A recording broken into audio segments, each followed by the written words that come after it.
নমস্কার। কবি জীবনানন্দ দাশের কবিতা বাংলার মুখ আমি দেখিয়াছি।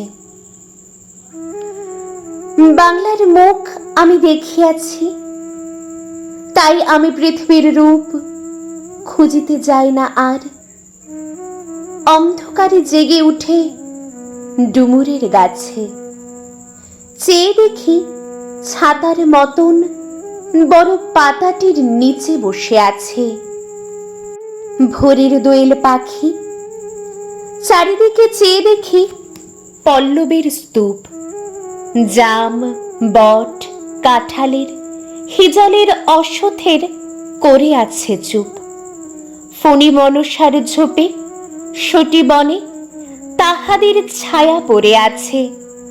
মধুকর ডিঙা থেকে না জানি সে কবে চাঁদ চম্পার কাছে এমনি হিজল, বট, তমালের নীল ছায়া বাংলার অপরূপ রূপ দেখেছিল।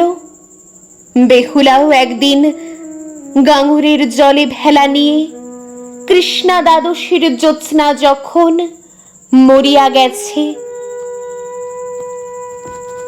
চড়াই সোনালি ধানের পাশে অসংখ্য অশ্বত্থ বট দেখেছিল।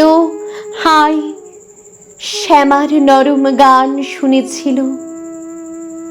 একদিন অমরায় গিয়ে ছিন্ন খঞ্জনার মতো যখন সে নেচেছিল ইন্দ্রের সভায়, বাংলার নদী, মাঠ, ভাট ফুল ঘুঙুরের মতো কেঁদেছিল তার পায়। নমস্কার।